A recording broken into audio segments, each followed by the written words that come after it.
He was known as Scotty from marketing after coming up with this ad. And we've been rehearsing for over 40,000 years. So where the bloody hell are you? For Kiwis, this Aussie also had a hand in branding New Zealand 100% pure.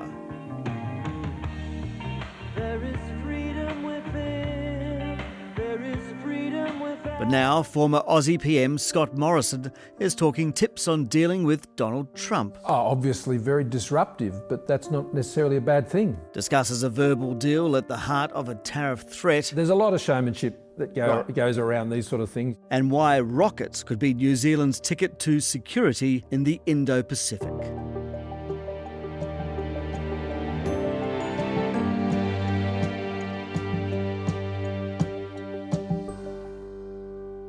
Welcome to the NBR Podcast. I'm your host, Simon Shepherd. You can leave politics, but politics will probably never leave you alone. And so it was last week when former Aussie Prime Minister Scott Morrison was in New Zealand to attend the Waikato University's Economics Forum. He's close to the Trump camp, spending New Year's Eve at the president's Mar-a-Lago estate, but also caught up in claims he made a verbal aluminium deal with the states that Australia later reneged on. Lots to talk about, and he was keen to chat, mostly. So we did. How would you describe the effect of Donald Trump's presidency on the world at the moment? Big question. Obviously very disruptive, but that's not necessarily a bad thing. Right. I'd argue in many instances it's a very good thing. Already what we've seen in the Middle East and what we've seen even just today in relation to Ukraine and bringing together President Zelensky and Putin, and we're making some progress by disrupting some rather big issues which have proved very obstinate for some time now. We're seeing a renewed confidence in the US economy, which is always good for Australia and New Zealand. There'll be issues, there always are. Yep. I mean, he is not an orthodox politician. That's the point of Donald Trump. That's what people voted for. So there's been an avalanche of executive orders. Yeah, they were far more prepared this time around than they were back in 2016. So we see a president returned with that experience of the White House, a team that is very focused on his agenda, and there's a sense of intentionality, I think, of the administration. They're very aware of the time frame that they have, and they're not mucking around. They've got some clear things they want to achieve, and they're setting about it. As a Prime Minister during the first time that Donald Trump was in power, what's it like dealing with that? Well, he's a bit different this time than he was last time. Right. And I saw Donald, the president, like in between as well, and I've kept in touch with a lot of his, his key secretaries and others. He just doesn't go by the normal orthodoxy of how, relations are formed between countries and particularly between leaders. But again, that's not a bad thing. Yeah. It's just different, and you have to accommodate that. You have to understand it and know how to engage him. Now, in some cases, that means stay off the radar. Right. On other cases, it means lean in. Yeah. Depending on what you achieve. Can you ever stand up, though?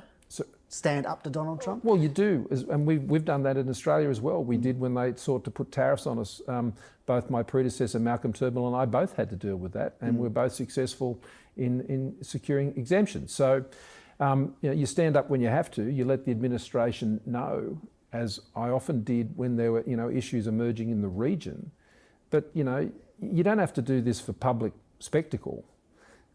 There is a way to do it without having to get into that space. Right. Okay. And that can often be quite counterproductive anyway. And just people will do that for their ego. I stood up to Donald Trump. Well, yeah. Good-o. And in some cases, well, you do have to do that. Yeah.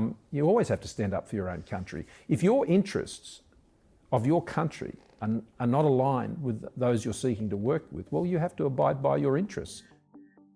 Tariffs on steel and aluminium are again where the interests of the US and Australia clash. Australia enjoys an exemption on its exports, but for how long? So you just mentioned standing up to Donald Trump over tariffs. Are you surprised with what is coming out now? I mean, at the moment, they want to put in a 25% tariff on Australian steel and aluminium, and they reference a verbal agreement that Australia has disregarded. Now, some reporting has come out that that was your verbal agreement with Donald Trump way back in 2019. Can you tell us anything about that? Well, what they're referring to is what's happened with the Australian exports of aluminium in recent years. Now, that is well beyond when I was in office and when he was last time. I mean, these types of things relate to administrations. Yeah. And so, I mean, Australia represents, I think, about just over 2% of aluminium imports into the United States. It's a very, very small part of their market. And Australia puts no tariffs on US products coming into Australia. The US has a trade surplus with Australia. That's and right. Plus we have a deep security relationship. So we have very strong cases to make. But we always, as a government, abided by all the things that we entered into with other countries and any understandings we had, Right. Whether it was there or anywhere else. So was there a verbal agreement? I'm not going to go into a discussion I had at the time. This verbal agreement has been referenced in a presidential executive order, and Trump's senior trade advisor, Peter Navarro, is publicly on the warpath. Here he is on Fox News. Australia is just crushing, with the help of China, our aluminum sector.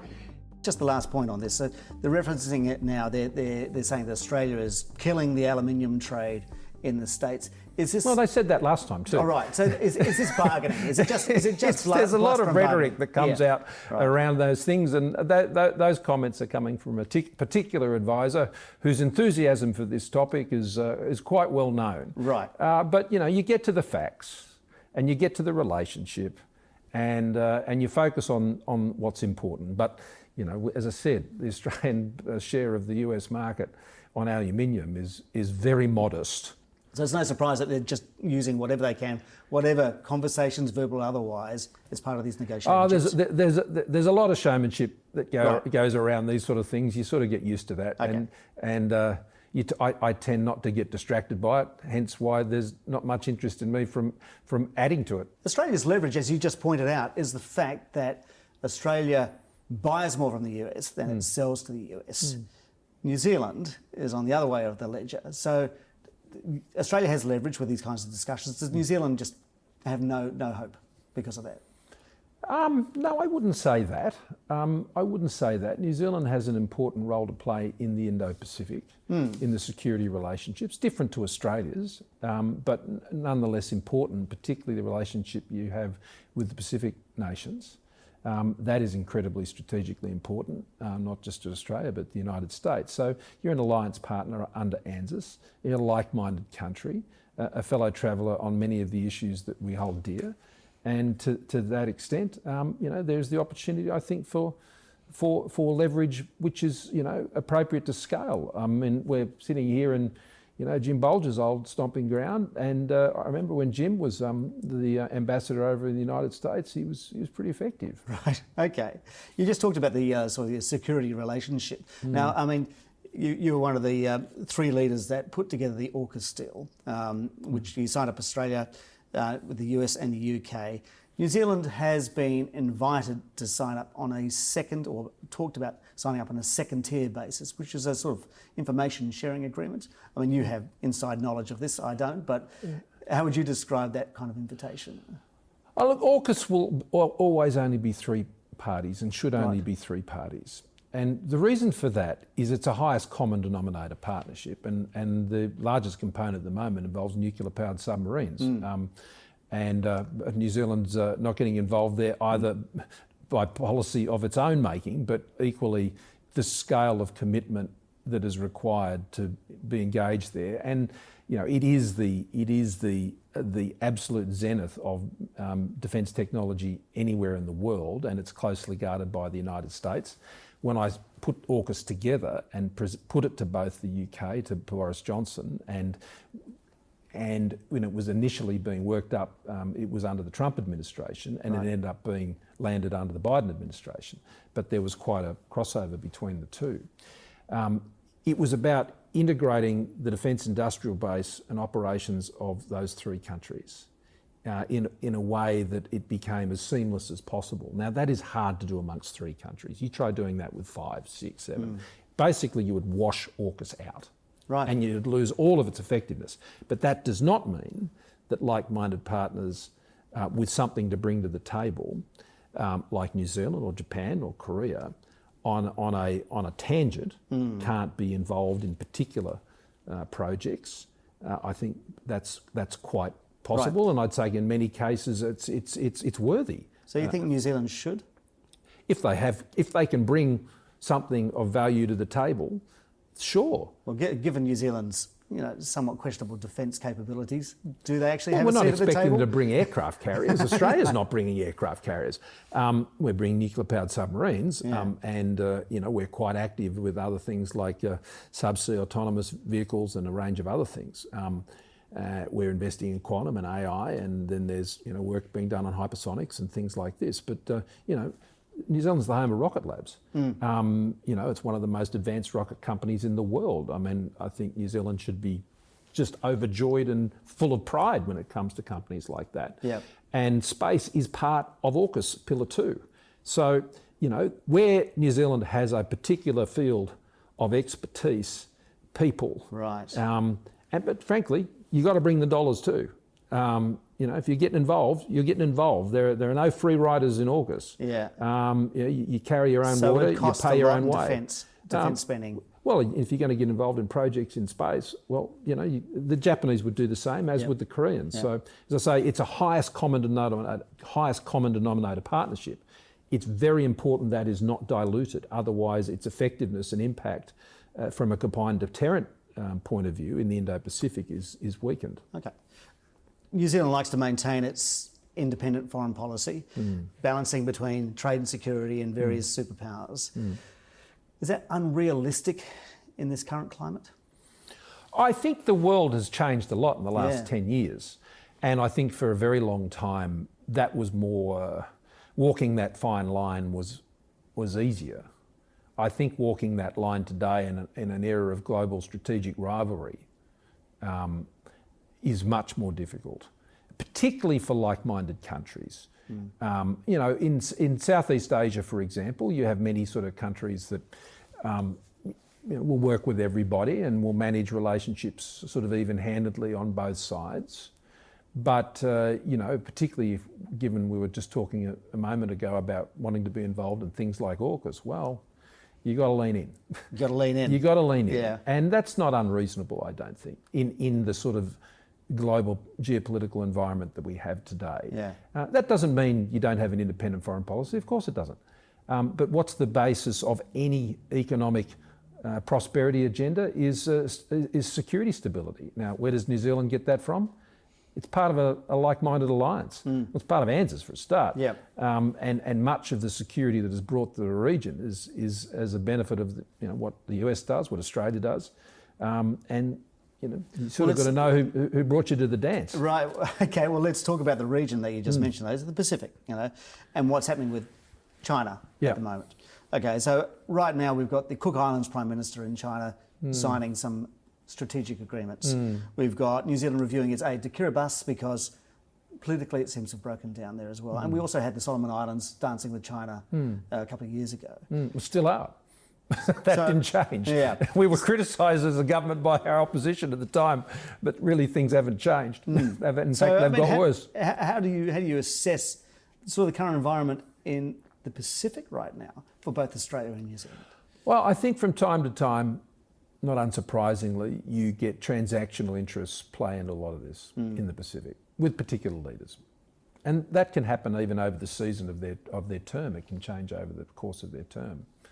And those transactional motivations can be quite compelling on occasion. That's why it's important that the investment you make in the Pacific, and I do think New Zealand is very good at that. A good friend of mine, Murray McCully, did it over many years as Foreign Minister here.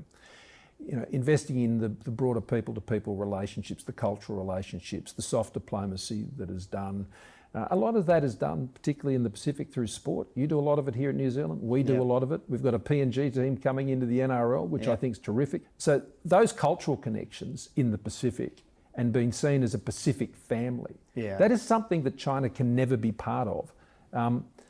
Not because the Pacific is not welcoming, it's just, I think, a big cultural rub.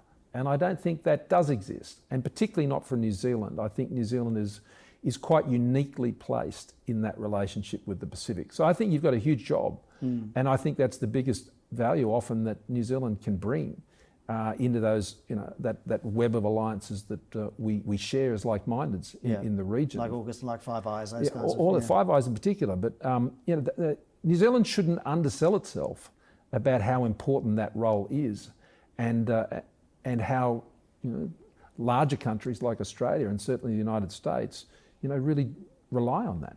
I certainly did when I was Prime Minister, and I spent a bit of time here myself some years ago. And that gave me a fairly unique insight into the difference between New Zealand's relationship with Pacific partners and Australia's. What about New Zealand's relationship with Australia? I noticed that in terms of transactional relationships, as you just mentioned it, America's become our second largest trading partner, overtaking Australia now. Is there a chance that we're going to rely on each other less economically? No, I don't think so. In many senses, we're one economy. Of course, we've got different central banks, and we've got different currencies, and there are differences in our markets. But CER effectively makes us one economy. The immigration arrangements we have with New Zealand, we have with no other country. And we're giving you a lot of people at the moment. Well, and that goes in cycles, and particularly in our mining sector and things like that. When I'd go and visit mine sites up in Western Australia, sometimes felt like every single second accent was a Kiwi one. And so, I think that benefits both countries a great deal. So no, I think the relationship's strong. I think it's independent of the partisanship of whoever's in leadership, just like the relationship between Australia and the United States. I enjoyed a good personal relationship with Jacinda Ardern, but on political issues, you probably couldn't find two more different partners. You could say the same now with Chris Luxon and Anthony Albanese. Yeah, that's true. We can't mention Morrison and Ardern's relationship without talking about the 501 deportees. Summed up by this dual press conference in Australia, here's Jacinda Ardern and Morrison's response. Send back Kiwis, genuine Kiwis. Do not deport your people and your problems. Anyone else who doesn't hold the title of Citizen of Australia does not get a special deal. I think one of those press conferences sticks in the mind in particular. I remember the one. Which is where Jacinda Ardern was talking about the 501s, and it was a joint press conference, and you were standing there. I think it was at Government House in Sydney, right? It was. Yeah. Was there frostiness? No. There wasn't? No. I think there was quite an audience for what we were both saying. Right. Yeah. You were talking to one audience. She was talking to another. That's right. As a politician, you understand these things. If you take personal offence from these sort of things after you've been around politics for a long time, well, you need to harden up. The Albanese government did soften those 501s provisions that your government brought in. Yeah, and the consequences were quite severe. And now they've softened them. It's hardened them up again. They should never have changed them. They should never have changed them. Right. What does that say about the Aussie electorate? It says it values its sovereignty and security. Right. Its borders. Do you think it's harder? I know you value the borders. That was one of your... Australians always have. Yeah. We advised the government not to do it in softening them. I said, you'll regret it, but they knew better, and they did it, and the consequences we said would follow followed. People hurt very badly. So, I just thought it was a big policy mistake. It wasn't new that the New Zealand Prime Minister was asking for these things. Every New Zealand Prime Minister had asked for these things. So, that's the nature of that relationship. Yeah, from time to time, there'll be a bit of a blue, but it's a family blue, and you move on. Just got to wrap up. There's an election on the horizon in Australia. Last election, yes, you lost, and one of the sort of phenomenons then was the teals. So for our audience, that's the blue-green sort of Liberals, and they played a big role. How do you think they'll go this time? What's the mood in the Australian electorate now? I think Peter Dutton and the team and I said this on election night 3 years ago. I said I think we can get back in a term, and I think we're very much in that hunt. I think things are very tight. I think they improve for us almost daily. I think what we've seen with the Teals, the political environment of 3 years ago is very different to the political environment Absolutely. today. 3 years ago, as much as we would have liked the economy to be what people were voting on, they were voting on a range of other non-economic issues. And it was post-COVID, and frankly, COVID came for every leader eventually. Yep. Yes. Didn't matter what their side of politics they're on, so you can't take that personally. It was a very difficult time for everybody, and everybody wanted to move on, fair enough. But this time around, it's very much focused on the economy. It's very much focused on cost of living. And so many of the issues that the Teals were elected on don't have the same salience as they did.